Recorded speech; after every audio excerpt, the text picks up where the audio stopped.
এ পৃথিবীর সবচাইতে বড় স্বৈরাচারী ফেরাউনের পরে এই হাসিনা। এর বাস্তব প্রমাণ আয়না ঘর। আমি মাটির নিচে যতদিন ছিলাম জানি না যে দুনিয়া বলে কিছু আছে কিনা।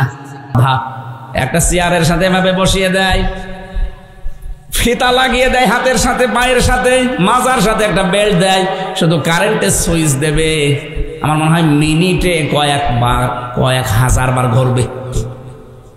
আপনি চোখে মুখে অন্ধকার দেখবেন, যে স্বাভাবিক হয়ে যাবেন, কি গো কি দেখলাম।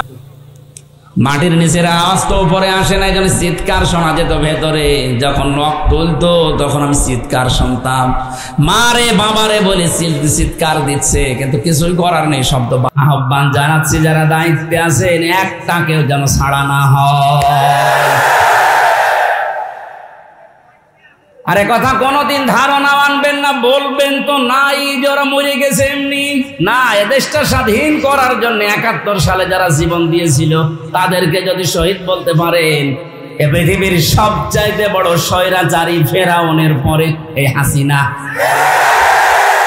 এর বাস্তব প্রমাণ আয়না ঘর। আমি মাটির নিচে যতদিন ছিলাম জানি না যে দুনিয়া বলে কিছু আছে কিনা। আমারে যারা নিয়েছিল রিমান্ডের নাম করে নিয়েছে তো, অথচ নিয়েছে তো মাটির নিচে। এত কঠিন অবস্থায় রেখেছিল, এত অসহায় হচ্ছিল মনে নিজেকে যে আল্লাহ পৃথিবীতে তুমি ছাড়া মনে হয় কেউ নেই। কারণ আমি বিচ্ছিন্ন ছিলাম দুনিয়া থেকে।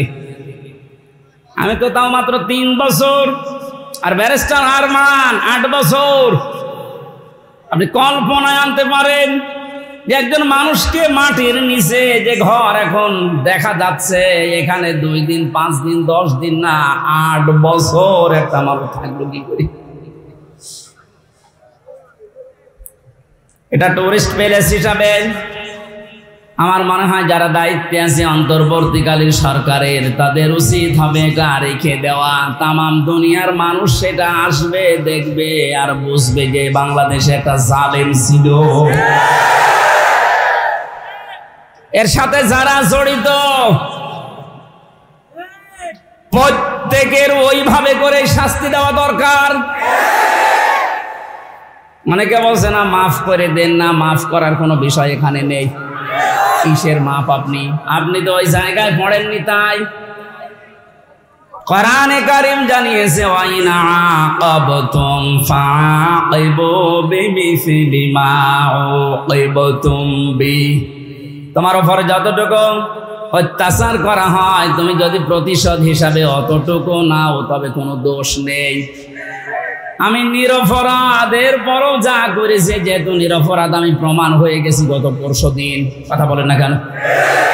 গত পরশুদিন আমি তো প্রমাণ হয়ে গেছি যে আমার কোনো দোষ নেই। এই জন্য তো আদালত বেকসুর খালাস দিয়েছে।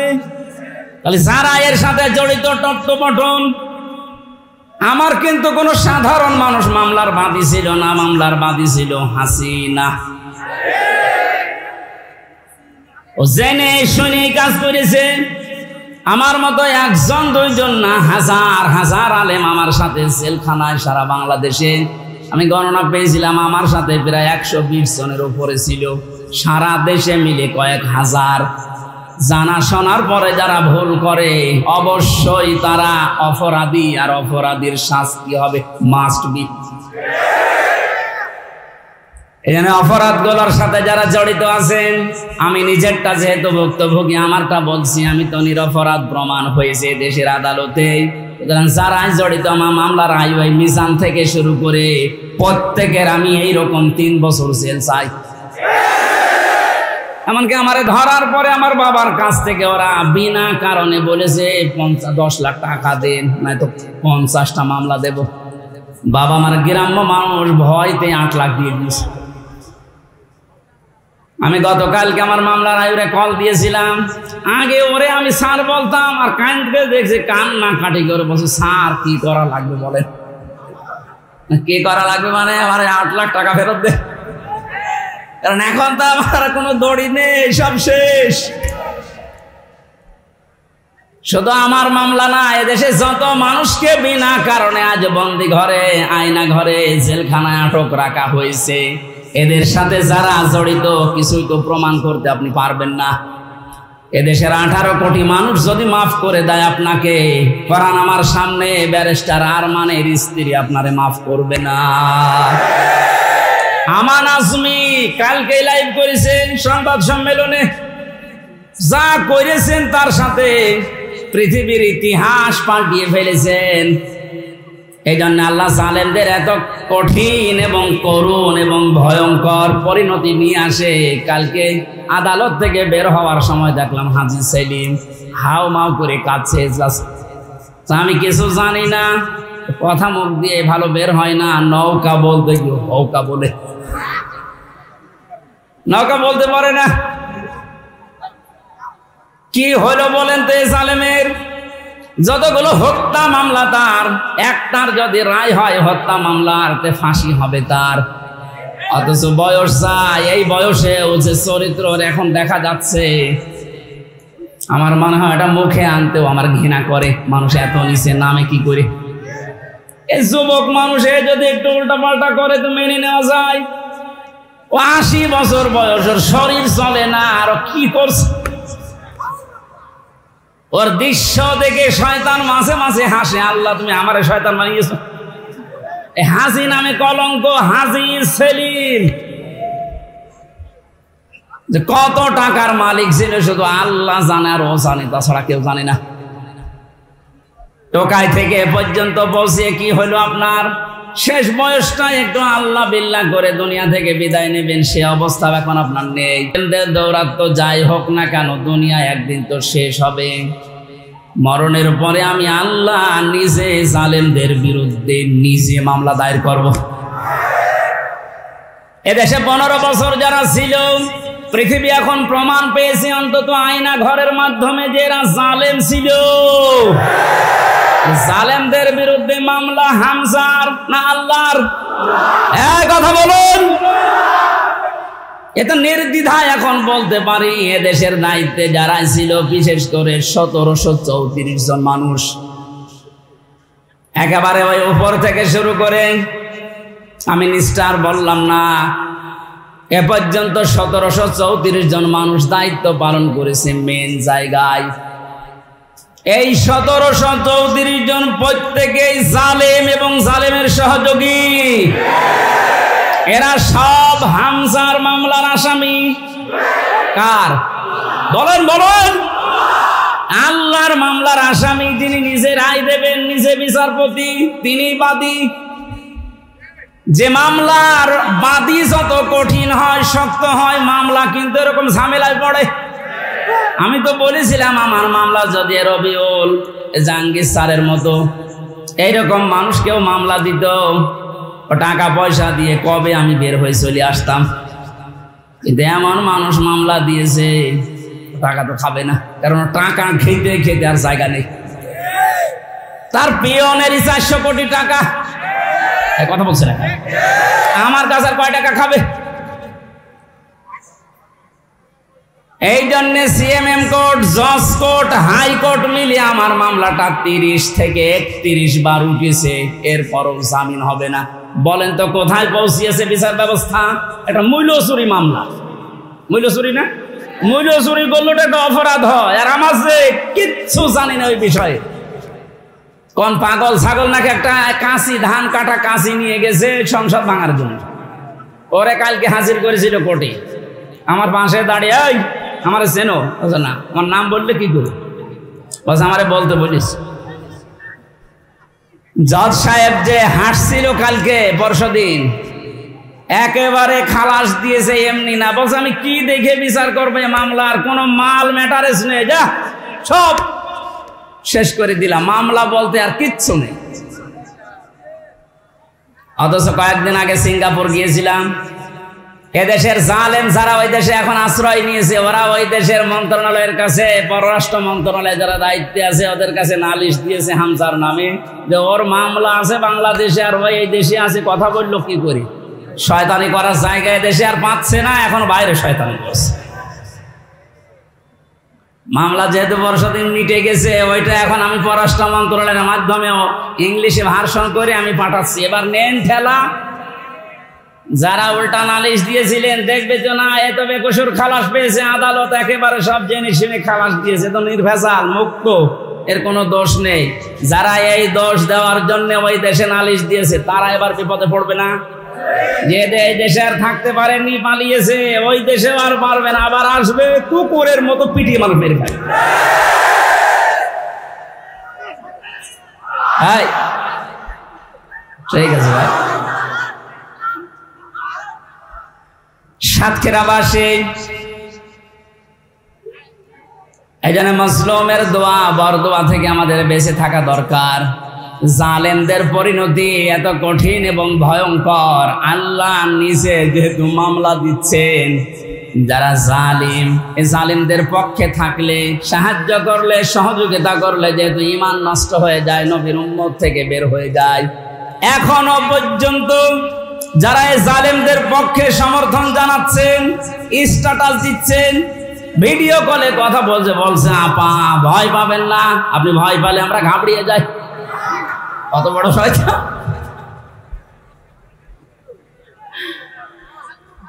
আমার তো মনে হয় ওর ভিডিওটা আমি দেখলাম, শয়তান তো আমি দেখিনি, যদি দেখতাম মনে হয় শয়তান ওরকমই হইতো।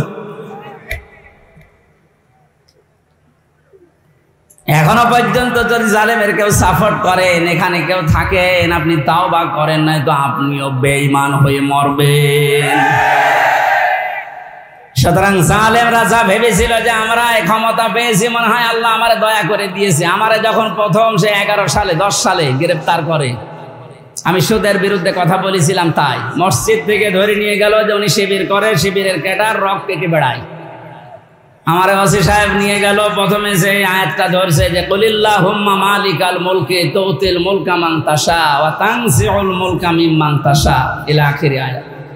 উনি টেবিলের নিচে এভাবে খাতা রেখে বাংলায় লিখে নিয়েছে, আমারে সামনে বসিয়ে বলছে হুজুর এই আয়াতটার বাংলা বলেন তো। ঠিক আছে বলছি। আল্লাহ পাক বলেন যাকে ইচ্ছা আমি ক্ষমতা দেই, যাকে ইচ্ছা ক্ষমতা থেকে নামিয়ে দেই। এতটুকু বলার পরে বলছো হুজুর দাঁড়ান, যা বললেন এটা ঠিক আছে, হ্যাঁ এটাই তো কোরআনের অর্থ। হাসিনাকে আল্লাহ ক্ষমতায় বসিয়ে রেখেছে, এটা আল্লাহ রেখেছে, আপনারা ঝামেলা করেন কেন? কোথায় টান দিয়েছে দেখেছে, কত বড় মুফাসসির।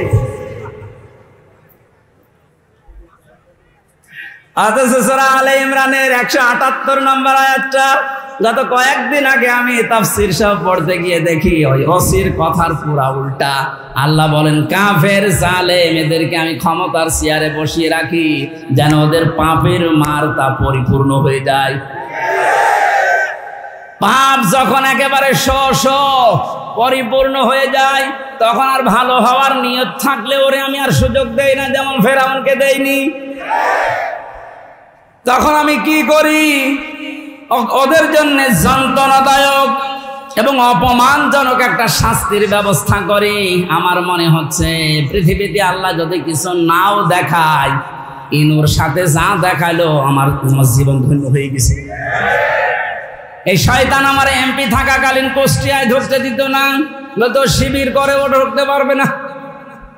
এই যে হানিফ আমার চাচা, নিজের চাচা, আমার দাওয়াত দিয়েছে খাওয়ার জন্যে, যদিও সে আওয়ামী লীগের চেয়ারম্যান। আমি খাবার খেতে গেছি, উপর থেকে ওরে কল দিয়েছে, হামজাকে কেন আনলেন? বলো আমার ভাইয়ের ছেলে ভাতিজা, ওরে ডাক দেবো না। না, আওয়ামী লীগ করলে কোনো শিবির জামাতের লোককে বাড়িতে খাওয়ানো যাবে না। আপনি কোথায় পৌঁছিয়েছিলেন? আপনার এই কারণেই তো আল্লাহ এত নিচে নামিয়েছে। এখন কুষ্টিয়ার বর্তমান যে অবস্থা, কান খাড়া করে শোনেন খুলনার বিভাগের মানুষেরা, কুষ্টিয়া আমাদের শেষ জেলা, এই বিভাগের যা করেছে আমি যতটুকু দেখতে পাচ্ছি এখন কুষ্টিয়ায়, এই যে দুইজনের নাম বললাম, এরা যদি একা একা বের হতে চায়, মানুষ পিটিয়ে মেরে ফেলবে। পুলিশ নিয়ে বের হয়েছিল আদালতে, তাও মানুষ ডিম নিয়েছে, লাঠি দিয়েছে। আর একা একা থাকলে মানিকের মতো বিসি কেটে নেবে।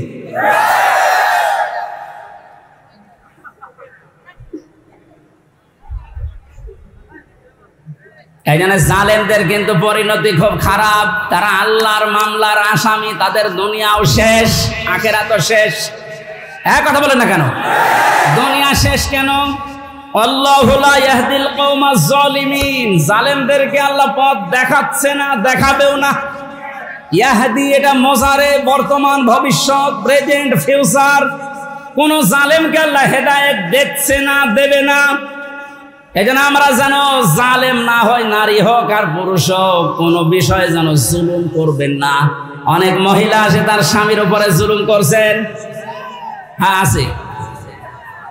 মেয়েরা মাঝে মাঝে কল দিয়ে বলো, হুজুর পুরুষদের বিরুদ্ধে কিছু বলেন না। না, আপনাদের বিরুদ্ধে বলছি এই কারণে, কারণ আপনার যে স্বামী যত খারাপ হোক, ও কিন্তু ফেরাউনের মতো না। ফেরাউনের জীবনে আমি পড়েছিলাম, এত বড় শয়তান, ভয়ঙ্কর স্বামী পৃথিবীতে কারো ভাগ্যে আসবে কিনা আমি জানি না। নিজের স্ত্রী আসিয়ার হাতের ভেতরে ব্রেক লাগিয়েছে, পায়ের ভেতরে শলাকা লাগিয়েছে, মাথার উপরে গরম তেল ঢেলে দিচ্ছে শুধু ইসলামের কারণে। এই কপালের ভেতরে ব্রেক দিয়েছে। এ কঠিন অবস্থায় যখন এই শাস্তি চলছিল, আল্লাহ জিবরাইলকে পাঠিয়ে দিলেন, জান্নাতটা মেলে ধরো। হযরতে জিবরাইল এসে যখন জান্নাত দেখালেন, হযরতে আসিয়া ডাক দিয়ে বলেছিলেন, মাবুদ তুমি আমার জন্য জান্নাত পাঠিয়েছো, আমি জান্নাত চাই না, আমি চাই তুমি যেখানে থাকো ওই জায়গায় একটা ঘর আমার জন্য বানিয়ে দাও, যেন সব সময় তোমাকে দেখা যায়। দ্বিতীয় নম্বর, একটু ভালো করে মেয়েরা, এটাই আপনার ওয়াজ। দ্বিতীয় নম্বর তিনি বলেছিলেন, অনাজ্জিনি মিন ফিরআউনা ওয়া আমালিহি ওয়া নাজ্জিনি মিনাল কওমিজ জালিমিন। সূরা তাহরিমের 12 নম্বর আয়াত। হযরতে আসিয়া বলেছিলেন, মাবুদ আমার স্বামী আমার উপর যে অত্যাচার জুলুম করছে, লোকজন দিয়ে নিচেও দেখতেছে, তুমি এই জুলুম অত্যাচার থেকে আমাকে বাঁচাও, কিন্তু আমার স্বামীর উপরে তুমি গজব দিও না। ও বাংলার মা বোনেরা, আমি আপনাদেরকে ভালোবাসি, কারণ যে 4টা কারণ না মানলে মেয়েরা জাহান্নামে যাবে, তার 3 নম্বরে এটা। স্বামী যাদের আছে, এই মানুষগুলোকে যারা জায়েজ পন্থায় খুশি করতে পারে না, ওই মেয়ে লোক নামাজ রোজা হজ যাকাত করলো জাহান্নামী। অনেকে এটা হয়তো বোঝেন না, বা বোঝার পরেও না জেনে না বুঝে ভুল করছেন। আপনাকে আমি থামার জন্য বলছি, এই পৃথিবীতে সবচাইতে বড় মেহমান আপনার জন্য আপনার স্বামী। আমি যে উদাহরণ দিলাম যে এই মহিলার মতো এত বড় ভয়ঙ্কর স্বামী দুনিয়ায় কারণে যশোর, খুলনা, বাগেরহাট, এ সাতক্ষীরা তো নেই। না না, এত বড় খারাপ স্বামী আছে কার? আছে মানে আপনি কি এরকম নাকি?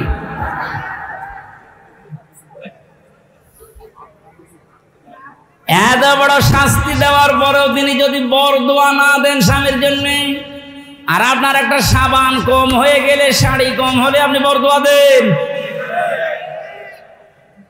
স্বামীর বাড়িতে এসে যে কষ্ট স্বীকার করছেন, মনে করবেন আমার সাদগা দেওয়ার সওয়াব হচ্ছে প্রতিনিয়ত। এখানে যে সমস্ত মা বোনেরা স্বামীর বাড়িতে অত্যাচার, জুলুম, নির্যাতনের শিকার হয়ে আছেন, আপনার কিন্তু প্লাস পয়েন্ট, আপনি জান্নাতের দিকে এগিয়ে যাচ্ছেন। মাঝখান থেকে ফেরাউন মার্কা যদি আপনার ওই স্বামীটা হয়, ও জাহান্নামের দিকে এগিয়ে যাচ্ছে। বলেন নাউজুবিল্লাহ। এই জন্য আমার স্ত্রীর দ্বারা যেন স্বামী জুলুমের শিকার না হয়, স্বামীর দ্বারা কোনো স্ত্রী যেন জুলুমের শিকার না হয়। জুলুম এত বড় মারাত্মক একটা অপরাধ। আর জুলুমু যুলুমাতুন ইয়াউমাল কিয়ামাহ, নবীজি বলেন জুলুম কিয়ামতের দিন ঘোর অন্ধকার হয়ে মানুষের সামনে দেখা দেবে। আমরা যা করি না কেন, অন্তত জুলুম থেকে যেন আমরা বেঁচে থাকি। বলেন আমিন।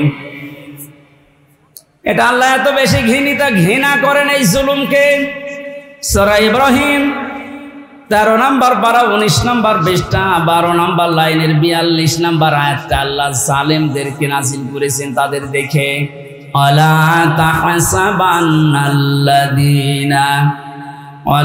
তাহসাবান্নাল্লাহা গাফিলান আম্মা ইয়ামালুজ জালিমুন। রব্বুল আলামিন বলেন, নবী আপনি কি মনে করেন যে জালেমদের সম্পর্কে আমি কোনো খোঁজ খবর রাখি না? আমি সব চাইতে বেশি খোঁজ রাখি জালেমদের কাজের উপরে। এই জন্য জালেম বিদায় নিয়েছে, কিয়ামত পর্যন্ত এই দেশের এই চেয়ারে যেন কোনো জালেম বসতে না পারে, সে ব্যবস্থা আমাদের এখনই করা লাগবে। আমার কথার অর্থ যদি না বুঝে থাকেন, ঝড়ে কোদাল নিয়ে আসেন। কথা বুঝতেছেন? পৃথিবীতে কোন জালেম যেন আর চেয়ারে আসতে না পারে, সে ব্যবস্থা আমাদের এখনই ওই পথগুলো বন্ধ করা লাগবে। কারণ জালেম যদি আবার আসেও কিন্তু আরো ভয়ঙ্কর হবে। দরুদ আর সালাম পাঠ করে আমার আজকের আলোচনার বিষয় হচ্ছে হাসরের ময়দানে 5 ধরনের মানুষ শুধু কাঁদবে। আমি কোরআনে কারীম থেকে সূরা শুআরার 102 নম্বর একটা মাত্র আয়াত পড়ছি। আল্লাহ রাব্বুল আলামিন এই আয়াতে আমাদেরকে আফসোসের কথা জানিয়েছেন। রব্বুল আলামিন বলেন, ফালাউ আন্না লানা কাররাতান ফানাকুনা মিনাল মুমিনিন। কিয়ামতের ওই কঠিন ময়দানে যখন বিচার আচার শুরু হবে, মানুষ বলবে, আল্লাহ একটু সময় যদি আমাকে দিতে, যদি কিছু সময়ের জন্যও দুনিয়ায় যেতে পারতাম। এই কাররাতান মানে মাররাতান ওয়াহিদা, মানে একবার, একটা বারের জন্য যদি একটু সুযোগ দিতেন, শুধু যেতাম আর ভালো হয়ে যেতাম। মিনাল মুমিনিন, আমি বিশ্বাসী মুমিন হয়ে তারপরে তোমার কাছে আসতাম। আল্লাহ পাক বলেন, না, আজকের এই ময়দানে যত ধরনের যত শ্রেণীর মানুষ এই ময়দানে বসে আছে, দাঁড়িয়ে আছে বিচারের জন্য, 5 প্রকার মানুষের ভেতরে শুধু কাঁদতেই থাকবে, কাঁদতেই থাকবে। এখন মিলিয়ে দেখেন তো এই 5 প্রকারের ভেতরে আপনি আছেন কিনা। 1 নম্বরে কোরআনে কারীম নাম দিয়েছে তাদের যারা কাফের। কারা কাফের? তো দেশে নেই। কোন মানুষ যদি কাফেরকে কাফের না বলে, কাফের ধারণা না করে, সেও কাফের। এক কথা বুঝতেছেন? আপনি কাফেরকে কাফের মনে করেন না, ধারণাও করেন না, মনে করেন না আমার মতোই মুমিন, আপনিও কাফের হয়ে যাবেন। কোরআনে কারীম কাফের কাদেরকে জানিয়েছে, ইন্নাল্লাযীনা কাফারু বিআয়াতিনা। কাফেরের যতগুলো সংজ্ঞা আছে, 1 নম্বরে আল্লাহর কোরআনের আয়াতকে যারা মিথ্যা মনে করে, এরা হচ্ছে কাফের। এদেশে এরকম মানুষ নেই? আরো জোরে বলেন। আজকে 4 তারিখ, 1 মাস আগে মাত্র এতগুলো মানুষ এক জায়গায় কোরআনের কথা শুনবে। 96% মুসলমানের দেশে 14 জায়গায় পারমিশন নেওয়ার পরেও অনুমতি মিলত না। কথা বলে না কেন? আমির হামজা কুষ্টিয়া থেকে আসবে ওর বাবার কথা বলার জন্যে, ওর দাদার কথা বলার জন্যে। আপনিও জানতেন যে ও কোরআনের তাফসীর করে, ও তাফসীর করার জন্য আসবে। এই যে জানা শোনার পরে শুধু আন্দাজে একটা এক লাগিয়ে যে জামাত ইসলাম করে, ও শিবির করে, এই ধোয়া তুলে আপনি বন্ধ করে দিতেন, আপনি কাফের। কারণ এই কাজটা করে দুনিয়ায় কাফেরেরা। এই কাজটা যে কাফেররা করে আমি বানালাম। বলেন বলেন। সূরা হামিম সিজদা 26 নম্বর আয়াত, وقال الذين كفروا لا تسمعوا لهذا القرآن والغوا فيه لعلكم تغلبون। রব্বুল আলামিন বলেন, কাফেররা সিদ্ধান্ত নিয়েছিল 1500 বছর আগে, সব চলতে দাও দুনিয়াতে, কোরআন যেন না চলে। 15 বছর এইটাই সিদ্ধান্ত চলছিল যে সব চলতে দাও, 12 মাসে 13 পূজা না 14 পূজা হোক, অসুবিধা নেই। কোন অনুষ্ঠানে বাধা দিয়েছেন আপনি বলেন? না, শুধু একটা অনুষ্ঠানে বাধা ছিল, কোরআনের। বলেন বলেন। এ কাজ কাদের? কাফেরদের। কাদের? সুতরাং 15 বছরে যারা আলেমদের কাছ থেকে মাইক কেড়ে নিয়েছেন, আপনি কাফের। আপনার জন্য জানাজার দরকার নেই, কবরে দেওয়ার দরকার নেই। আপনি এমনিতেও জাহান্নামে যাবেন, অমনিতেও জাহান্নামে যাবেন। আপনাকে পুড়িয়ে ফেলা দরকার।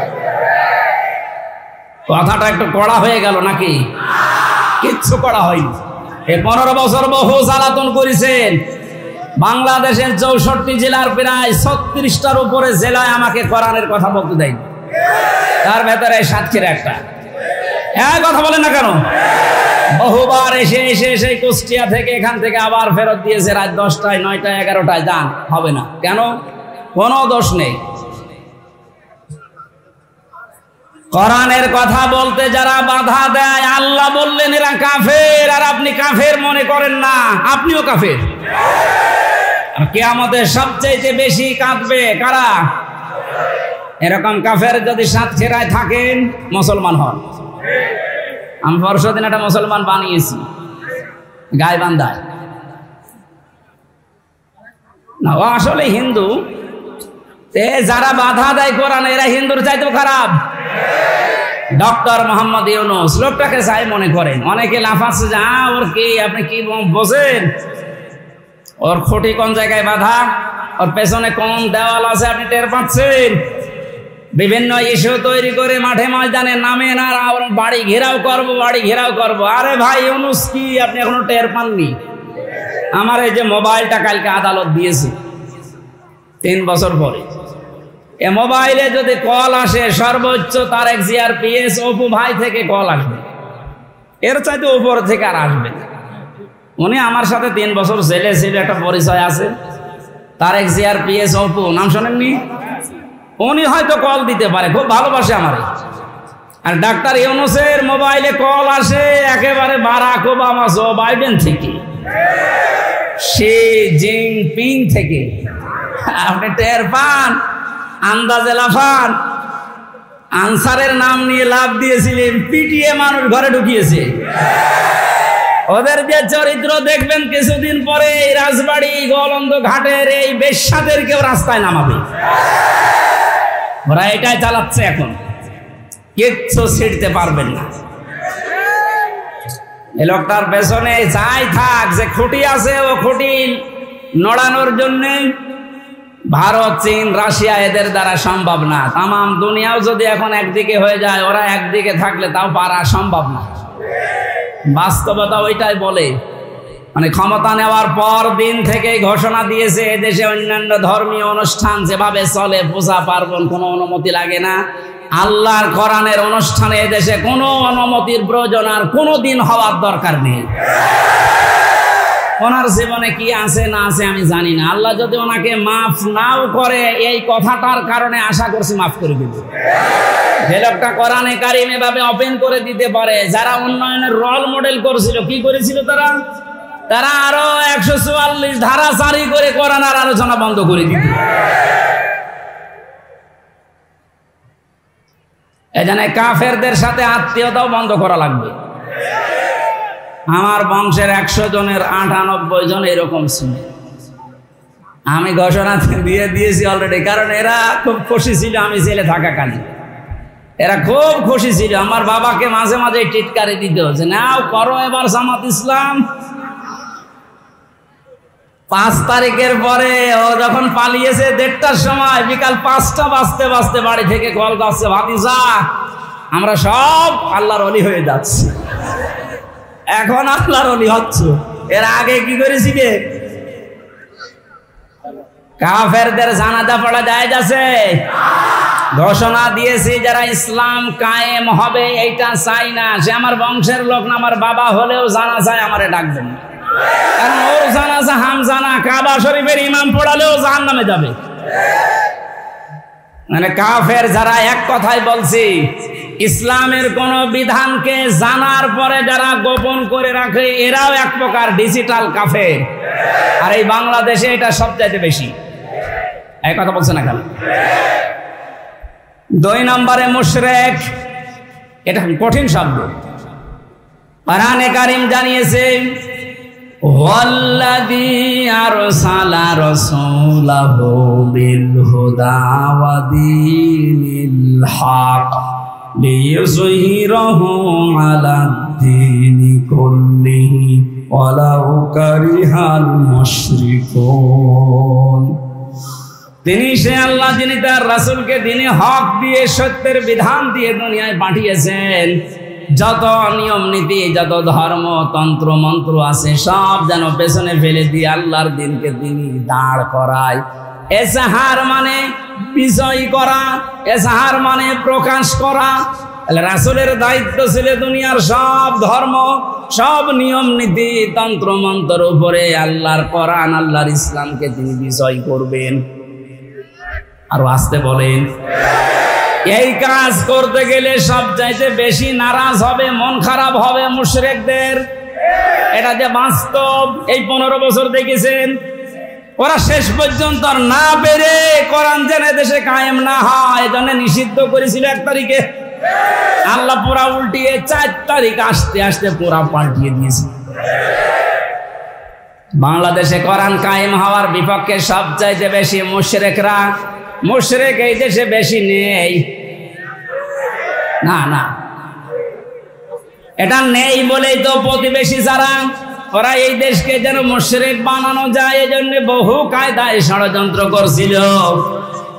মাদ্রাসায় ইসলাম শিক্ষা পড়াচ্ছে হিন্দু। আপনি চিন্তা করেছেন কোথায় নেমেছে? জাতিকে একটা মুশরিক জাতি বানানোর জন্য পাকাপোক্ত নিয়ম চালু করে দিয়েছিল। এভাবে যদি 10টা বছর চলতো এ পুরা বাংলাদেশ পাল্টিয়ে আমরা মুসলমান শুধু নামে থাকতাম, কামে মুশরিক হয়ে যেতাম। জাতিকে শিরিক করানোর জন্য কত পায়তারা, কত প্রকল্প হাতে নিয়েছে। মোড়ে মোড়ে মূর্তির নামে, ভাস্কর্যের নামে, এই কথা বলছে না কেন? এটা যে শিরিক সেটার প্রমাণ পেয়েছে। 5 তারিখে আসরের আগে সব শেষ। আমার কুষ্টিয়ায় যেটা ছিল বিকাল 5টা পর্যন্ত, এই 1:30টার পর থেকে ভাঙা আরম্ভ হয়েছে। 5টা পর্যন্ত শুধু ভাঙতে সময় গেছে। শয়তানি এত শক্ত ছিল, এত টাকা খরচ করে বানিয়েছে। কি করলেন আপনি? সে তো কুষ্টিয়া না, কোটি কোটি টাকা খরচ করে সারা দেশে যেভাবে শিরিক চালু করেছিলেন, এদেশের মানুষের আর কিছু না থাক, অন্তত যাদের অল্প ঈমানও আছে এদেরকে দিয়ে আপনি শিরিক করাতে পারবেন না। এই জন্য মাত্র 3-4 ঘন্টার ব্যবধানে পুরা দেশ থেকে শিরিকের যত শিকড় ছিল সব মূলোৎপাটন করে ফেলেছে। কথা বলেন ঠিক কিনা? আমরা শিরিক করে আল্লাহর কাছে কিয়ামতের ময়দানে অজরে কাঁদতে চাই না। আমরা আল্লাহ আমাদেরকে বাঁচিয়ে দিয়েছে। আল্লাহ যেহেতু বাঁচিয়ে দিয়েছে, ভবিষ্যতে কেউ যেন আমাদেরকে শিরিক করাতে না পারে সজাগ থাকা লাগবে। কোন দরকার নেই মাথার উপরে কারো ছবি রাখা, ওখানে আল্লাহু আকবার লিখে রাখেন, আয়াতুল কুরসি লিখে রাখেন, শয়তান আসবে না। যদি কাউকে আপনি উপরে রাখেন এটা কোরআনের পুরা খেলাফ। অকালিমাতুল্লাহি হিয়াল উলিয়া আল্লাহু আজিজুল হাকীম। আল্লাহ পাক বলেন উপরে থাকবে আমার কালেমা। কোন কারণে মরা মানুষের ছবি টাঙানো লাগবে ওখানে? এটা প্রকাশ্য একটা শিরিক। এটা কি? এই মুশরিকরা সবচেয়ে বেশি কাঁদবে। একটা রাষ্ট্র কত বড় দুর্নীতিগ্রস্ত হলে জাতীয় মসজিদের ইমাম পর্যন্ত পালিয়ে যায়। ছোটখাটো মসজিদের ইমাম যারা জালেমদের সহযোগী তারা তো পালিয়েছে। সর্বোচ্চ মসজিদ বাইতুল মুকাররমের খতিব পর্যন্ত পালিয়েছে। দোষ না থাকলে, ভয় না থাকলেও পালাবে কি করতে? কোথায় পৌঁছিয়েছিল? আল্লাহ আমাদেরকে হাতে ধরে বাঁচিয়েছে। 3 নম্বরে আল্লাহর দরবারে কাঁদবে সবচাইতে বেশি মুশরিক, মুনাফিক। 4 নম্বরে বেদাতি। ইসলামের নাম বলে ইসলামের ভেতরে প্রবেশ করিয়ে ইসলাম বলে চালিয়ে দেয়। এটা বাংলাদেশে খুব বেশি ছিল। এই ব্রাহ্মণবাড়িয়া, কুমিল্লা এলাকায় এখন সবগুলো মাথা নিচু হয়ে গেছে। ইংলিশ বাংলা জাঙ্গি হুজুর নাম শোনেননি? প্রকাশ্য বেদাত চালু করেছিল। কবরের পাশে যে বলতো, হে খাজা, ও আল্লাহর ওলি, আপনার কাছে পরীক্ষার্থীরা এসেছে, একটু দোয়া করে দিন। আরে কবরে যারা থাকে ওরা সব চাইতে বড় অসহায়, সে কি করে দোয়া করবে? সুতরাং এই বেদাত যারা চালু করেছিলেন, এই শিরিক, তাদেরকে এখন জাতির শিক্ষা দেওয়া দরকার। নয়তো সময় যদি একটু নরম হয়ে যায়, ওই বেদাতিগুলো কিন্তু আবার মাথা ছাড়া দিয়ে উঠবে। 5 নম্বরে সবচেয়ে বেশি কান্নাকাটি করবে হারামখোর, যেটা এখন কাঁদতেছে। আমি কয়েকদিন আগে বাইরের কয়েকটা রাষ্ট্র ঘুরে আসলাম, মালয়েশিয়া, সিঙ্গাপুর দিয়ে, দেখেছি যে হারামখোর ছাড়া তাদের সম্পদ কি পরিমাণ। বেগম পাড়া বানিয়েছে, ভ্যান চালিয়ে যদি উপায় করা লাগতো কিয়ামতের আগে বেগম পাড়া বানাতে পারতো না। সবগুলো টাকায় জনগণের। কথা বলুন, শিক্ষকদের বেতন হয় না, আর ওর এক মেয়ের বিয়েতে 12,000 কোটি টাকা খরচ করে। ওর মুখে মারবেন না কোন জায়গায় মারবেন? হারামখোর যারা, থামেন। কি করবেন? হারাম উপায় করে হাসি সেলিমের দিকে তাকান, দরবেশের দিকে তাকান। টাকা কম ছিল ওর, কিন্তু সব টাকা এই দরবেশের। হারাম, হারাম এবং হারাম, কিচ্ছু নিয়ে যেতে পারবেন না। হারাম উপায়কারী যারা, যেহেতু বর্ডার এলাকার মানুষ আপনারা, এই এলাকায় তো আর হারাম নেই। এই পাশের মাল ওই পাশে দেয়, ওই পাশের মাল এই পাশে নিয়ে আসে। এটা চুয়াডাঙ্গার দর্শনার্থে দায়িত্বে ছিল এমপি টগর, ওর ভাই বাবু এই কাজে জড়িত ছিল। এখান থেকে স্বর্ণ পাচার করে প্রতিবেশীকে দিয়ে দিত, আর প্রতিবেশী থেকে নিয়ে আসতো ডাল, তাও মসুরের ডাল না, ফ্যান্সি ডিল। জনগণ শাস্তিও দিয়েছে এরকম। অবৈধ ইনকাম করে যা বানিয়েছিল সব আল্লাহর রাস্তায় পুড়িয়ে দিয়েছে। এখান থেকে একটু শিক্ষা নিতে পারেন না? এত বড় বড় হারামখোর, এদেরকে যদি আল্লাহ এরকম অপমান করতে পারে, আপনি আর আমি কিচ্ছু না। কার জন্য হারাম কাজ করবেন, কার জন্য হারাম উপায় করবেন? ফামান সুহজিহা আনিন নার ওয়া উদখিলাল জান্নাতা ফাকাদ ফাজ। আল্লাহ পাক বলেন, এই পৃথিবীর ময়দানে আসল হার জিত না, আসল হার জিতের জায়গা হচ্ছে ময়দানে মাহশার, আখিরাতের ময়দান। এখানে আমি আল্লাহ যাকে জাহান্নাম থেকে মুক্ত করে জান্নাত বলে ঘোষণা দেব, এই লোকটার জীবন সফল। এই চিন্তাধারা যাদের ছিল, তাদের সাথে কয়েকজনকে পেয়েছিলাম জেলখানায়।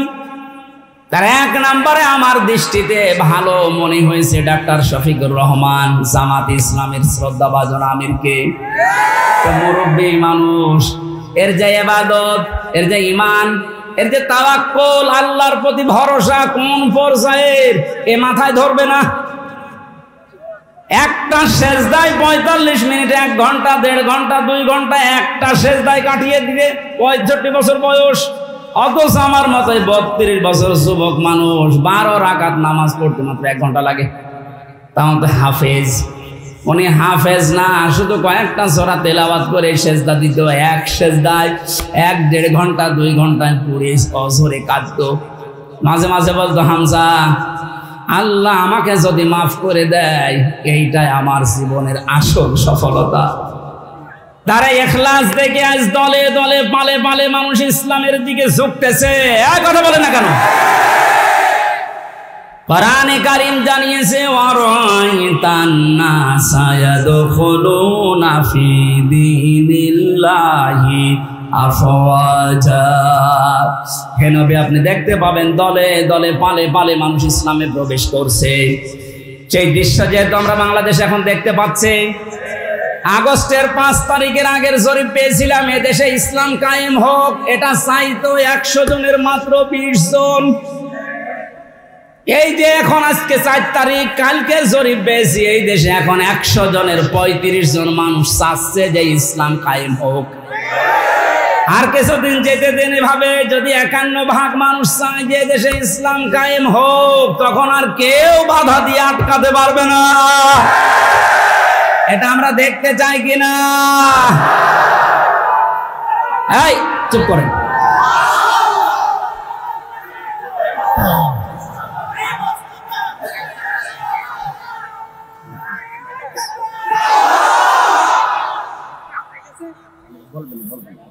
সাতক্ষীরাবাসী আমার বয়স যেহেতু 32, আমি দেখি না। এই যে মুরব্বী যারা আছে এনারা দেখেছে এ দেশটা বাবা চালিয়েছিল, কেমন দেখা গেছে। কথা বলছে না কেন? বাবার সময় অনেকে দুর্ভিক্ষে পড়েছিল না? কথা বলে না কেন? স্বামী চালিয়েছিল, শহীদ প্রেসিডেন্ট জিয়াউর রহমান, তাও আমরা দেখেছি না? আমি দেখি না, ওনারা দেখেছি।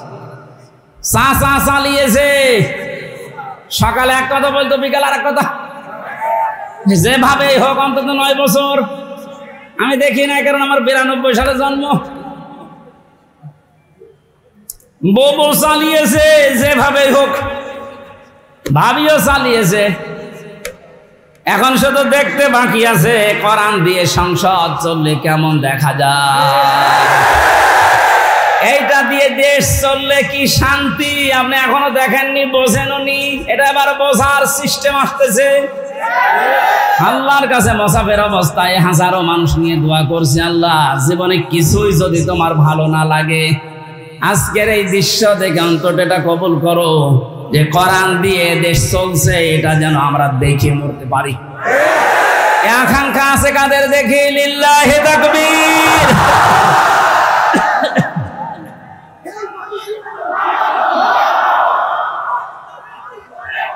আলহামদুলিল্লাহ। ভাই এই হাত শুধু সামিয়ানার নিচে নাকি বাইরে যাবে? হ্যাঁ, অনেক মুনাফিক আছে আন্দাজে হাত তোলে, জায়গা মতো যে উল্টিয়ে যায়। আমরা চাই যে আসুক যেন এইটা দিয়ে সংসদ চালায়। আল্লাহ এই দৃশ্য দেখে মরার তৌফিক দিন, আমিন। 5 প্রকার মানুষের যে কান্নার কথা শুনলেন, 1 প্রকারের ভেতরও থাকবেন না। যে প্রকার মানুষের কোনো কান্না নেই তারা হচ্ছে মুত্তাকি। আল্লাহ আমাদেরকে মুত্তাকি হওয়ার জন্য যে 9টা গুণ আছে, আজকের এই মাহফিলের খরচ বাদ দিয়ে বাকি যে টাকাগুলো বেঁচে যাবে, ওই টাকাগুলো সব বানভাসী মানুষের জন্য ওনারা পাঠাবে। আল্লাহ যেন এটা কবুল করেন।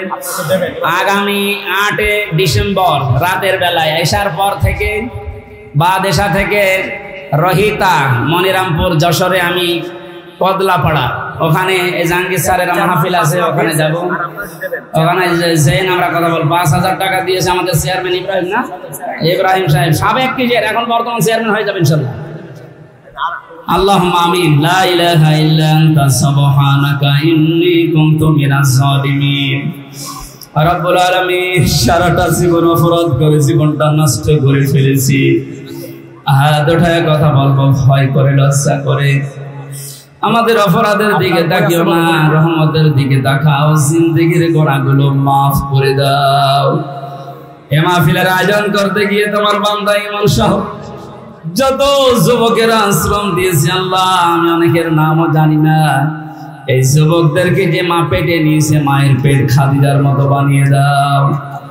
এই মাহফিল যার মাধ্যমে এসেছে, মাওলানা রবিউল ইসলাম সহ যত মানুষ এই মাহফিলে দল মত নির্বিশেষে, আল্লাহ তাআলা বহু কষ্ট করে রোদের ভেতরে যারা বসে দাঁড়িয়ে যে মানুষগুলো কোরআনের কথা শোনার জন্য কষ্ট স্বীকার করেছি, এদেরকে তুমি শেফায়ে কামিলা আজেলা এবং উত্তম পুরস্কার দিয়ে ধন্য করো। এলাকায় মাটির নিচে যত মানুষ ঘুমিয়ে আছে মাফ করে দাও। আল্লাহ তাআলা মা বোন যারা এসেছে, নামাজ রোজা পর্দার পাশাপাশি স্বামীর খেদমতের সুযোগ তাদের দান করো। স্বামী যাদের অবাধ্য আছে তাদেরকে বাধ্য করে দাও। অনেক মানুষের স্বামী অত্যাচারী আছে, আল্লাহ স্বামীগুলোকে হযরতে আলীর মতো বানিয়ে দাও। জাহাঙ্গীর স্যার তার মায়ের জন্য দোয়া চেয়েছে, আল্লাহ মায়ের কবর জান্নাতুল ফেরদাউস বানাও। তুমি যখন মুক্ত জীবনে আমাদেরকে ফিরিয়ে দিয়েছো, মুক্ত ভাবে কথা বলার পরিবেশ দিয়েছো, আল্লাহ আমার কণ্ঠটাও তুমি ছেড়ে দাও। কোরআনের সহজ সরল কথাগুলো হেদায়েতের নিয়তে যেন বলতে পারি, মানতে পারি, তৌফিক দাও।